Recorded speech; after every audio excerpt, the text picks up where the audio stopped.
अस्सलामु अलैकुम प्यारे दोस्तों, आज की इस वीडियो में हम आपको बताएंगे यहूदियों का पूरा इतिहास कि यहूदी कौन हैं, इनका मकसद क्या है और यहूदी मज़हब कैसे शुरू हुआ और यहूदी मज़हब आखिर मुसलमान से क्या चाहता है और यहूदियों ने अपने सीने में कौन सा राज छुपाया हुआ है और यहूदी लोग कौन सी पुरानी निशानियों को ढूंढते रहते हैं। इन सब सवालों का जवाब आज आपको इसी वीडियो में देंगे, इसलिए आपसे मेरी रिक्वेस्ट है कि आप इस वीडियो को आखिरी तक ज़रूर से देखिएगा।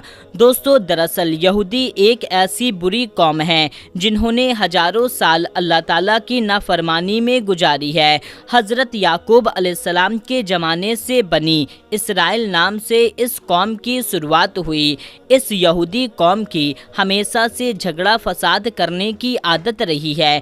अल्लाह ताला ने इस पर बहुत बार लानत की है और इस बनी इसराइल के धोखेबाज की पूरी कहानी कुरान पाक में बताई गई है। इसके बाद इस कौम को हुकूमत के पद से हटा दिया गया और उसकी जगह हुकूमत का पद मुसलमानों को सौंप दिया गया। दुनिया भर के कौमों में यहूदी एक ऐसी कौम है जिसको अल्लाह ताला ने सबसे बड़ा मुजलिम ठहराया है। कुरान शरीफ को गौर से समझने पर यहूदियों का जो जुल्म खुलकर हमारे सामने आता है, आज आपको इस वीडियो में खुद ब खुद मालूम पड़ जाएगा। दोस्तों, ये कौम हमेशा से वादे खिलाफ काम करती रही है। आखिरकार तूर पहाड़ को उठा करके इनके सर पर लटकाया गया, लेकिन इसके बावजूद भी इनके वादा तोड़ने का सिलसिला चलता रहा और वो लोग कुरान की आयत को बेच करके अपना गाना बजाने का शौक पूरा करते थे। दूसरे को नेकी करने को कहते लेकिन खुद नहीं करते थे। और मेरे प्यारे दोस्तों, इनको फिरौनियों के जुल्म से बचाने और समुंदर में रास्ता दिए जाने के बावजूद भी ये लोग अल्लाह ताला की नाफरमानी करते रहें। और जब मूसा अलैहिस्सलाम तूर पहाड़ पर जा करके अल्लाह ताला से बातचीत करते तो इस बीच इस कौम के लोग बछड़े की पूजा करने लग जाते थे। उनकी इस हरकत को देख करके अल्लाह ताला मूसा अलैहिस्सलाम के जरिए हुक्म दिया, गाय को ज़बह करो। ये लोग सुन करके हैरान हो गए और इन लोगों ने मूसा अलैहिस्सलाम से कहा, आप जाइए और अल्लाह ताला का सही हुक्म लेकर आइए। और इस तरह इन लोगों ने 5 बार मूसा अलैहिस्सलाम को तूर पहाड़ पर भेजा, सिर्फ इसलिए कि उन लोग गाय को ज़बह करने से बचाना चाहते थे। सिर्फ इसलिए कि वो लोग गाय को ज़बह करने से बचाना चाहते थे और वो लोग खुले आम ये कहते थे कि वो अपनी आँखों से देखे बगैर अल्लाह पर ईमान नहीं लाएंगे। खैर दोस्तों, अल्लाह ताला ने इन्हें बगैर मेहनत किए जब आसमान से खाना भिजवाना शुरू कर दिया तो इन लोगों ने जिद करके उसे बंद करवाया और उन लोगों ने हज़रत मूसा अलैहिस्सलाम से कहा कि उनके लिए खाने पीने का इंतजाम जैसे अनाज, सब्जियां, फल वगैरह ज़मीन में ही उगा दिया जाए। जबकि दोस्तों, रेगिस्तान की कड़क धूप से बचने के लिए अल्लाह ताला की तरफ से उनके सर पर बादलों का साया किया गया था। लेकिन इतना सब कुछ मिलने के बावजूद भी ये लोग अल्लाह ताला के सामने नहीं झुके। फिर अल्लाह ताला ने इन्हें बस्ती में दाखिल होते वक्त माफ़ी मांगने का भी हुक्म दिया। हालांकि इस हुक्म मानने में किसी तरह की कोई परेशानी नहीं थी, लेकिन पता नहीं क्यों इस कौम ने अल्लाह ताला का हुक्म नहीं माना।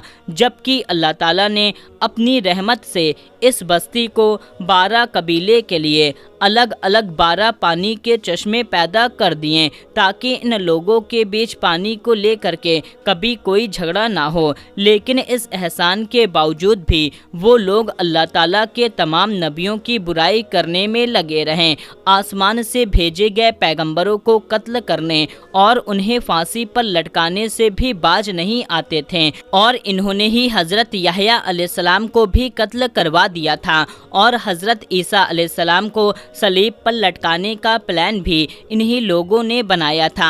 ये कहते थे कि पैगंबर सिर्फ बनी इसराइल के लोगों में से ही हो सकते हैं, इसीलिए वो पैगंबर हज़रत मोहम्मद सल्लल्लाहु ताला अलैहि वसल्लम पर ईमान नहीं लाएं और हज़रत जिब्रील अलैहिस्सलाम को एक नंबर का दुश्मन मानते थे, क्योंकि हज़रत जिब्रील अलैहिस्सलाम वही के जरिए इन लोगों की प्लान की खबर अल्लाह ताला के नबियों को दिया करते थे।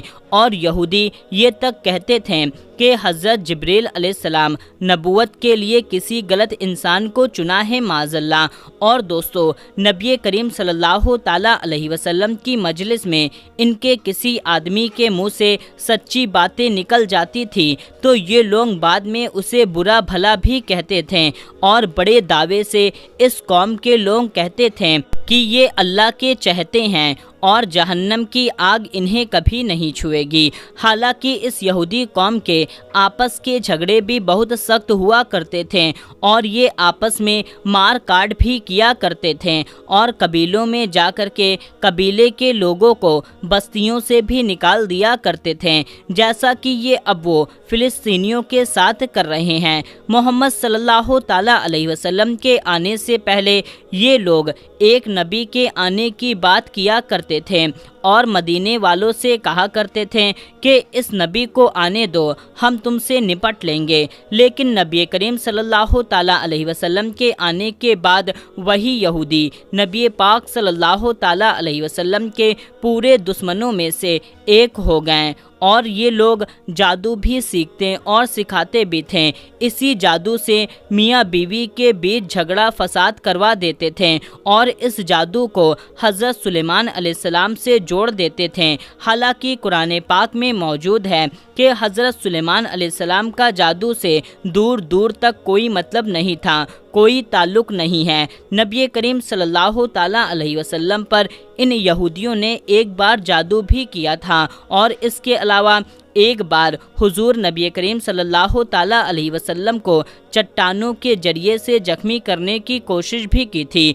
अल्लाह ताला के पैगंबर हज़रत सुलेमान अलैहिस्सलाम को भी नबी नहीं मानते थे बल्कि एक बादशाह समझते थे, माज़अल्लाह। और पैगंबर मोहम्मद सल्लल्लाहु ताला अलैहि वसल्लम से ये लोग खुरेद कर सवाल किया करते थे और अपने साथ साथ मुसलमानों को भी ये काम करने के लिए उकसाते थे।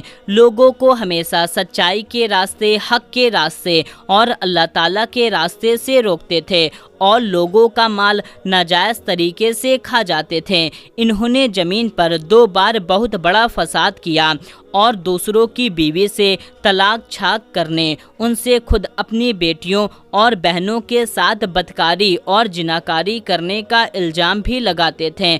ऐसा बेकार काम करने में ये ज़रा भी शर्म महसूस नहीं करते थे। जब हज़रत मूसा अलैहिस्सलाम ने यहूदियों को फ़िलिस्तीन के भुखमरों के खिलाफ जंग करने का हुक्म दिया तो इन यहूदी कौम के लोगों ने कहा कि ए मूसा, हम वहाँ हरगिज़ नहीं जाएंगे, वहाँ आप जाइए और आपका रब जाए, हम नहीं जाएंगे, हम तो फ़िलहाल यहीं पर बैठे रहेंगे। इसका जिक्र सूरे मायरा के आयत नंबर 24 में मौजूद है और कुरान पाक में एक और जगह है। इनमें से कुछ लोगों ने ऐसे हैं जो किताब पढ़ते हैं और जवान के उलट फेर इस तरह से करते हैं कि तुम समझो वो पढ़ते हैं, वो किताबों की ही इबारत है। और ये सूरे अल इमरान की आयत नंबर 78 में मौजूद है और एक जगह कुरान पाक में है कि इन यहूदियों की गुस्ताखी इतनी ज़्यादा थी कि वो ये भी कहते थे कि माज़अल्लाह, अल्लाह फ़कीर है और हम अमीर हैं, नऊज़ुबिल्लाह। सूरे अल इमरान आयत नंबर 181 और एक जगह कुरान पाक में है कि नऊज़ुबिल्लाह, और ये कहते हैं कि ये जानवर और ये खेत महफूज हैं, इन्हें वही लोग खा सकते हैं जिन्हें हम खिलाना चाहते हैं। कुरान मजीद की सूरे अनम आयत नंबर 138 में मौजूद है कि कुरान पाक में एक जगह ये है, इनमें से एक जमात ये कहती है कि नबी करीम सल्लल्लाहु ताला अलैहि वसल्लम पर जो कुछ भी नाजिल हुआ है उस पर सुबह ईमान लो और शाम को इनकार कर दो, माज़अल्लाह। सूरे आले इमरान आयत नंबर 72 में मौजूद है। दोस्तों, एक ज़माना था कि ये कौम अल्लाह ताला की सबसे ज़्यादा पसंदीदा कौम थी, लेकिन इनके अपने घिनौने काम की वजह से अल्लाह ताला ने इन्हें हुकूमत के पद से हटा दिया। और मेरे प्यारे دوستو یہودی کیونکہ قرآن پاک کو نہیں مانتے، اس لیے ان کو پتہ نہیں ہے کہ ہم اللہ تعالیٰ کے بارگاہ میں ٹھکرائے ہوئے ہیں، اور یہ اپنے آپ کو آج بھی اللہ تعالیٰ کے نزدیک اور پسندیدہ سمجھتے ہیں، اور وہ یہ بھی کہتے ہیں کہ ہم اللہ تعالیٰ کے نزدیک ہیں اور اللہ تعالیٰ کے سب سے پسندیدہ اور چہیتی قوم ہیں۔ اور میرے پیارے دوستو، اللہ تعالیٰ نے اس قوم کو بہت سارے انعام سے نوازا ہے، ان میں سے ایک تابوت سکینہ بھی ہے۔ تابوت سکینہ کیا ہے، اس پر ہم آپ کو ایک پوری ڈیٹیل ویڈیو انشاءاللہ جلد ہی لائیں گے،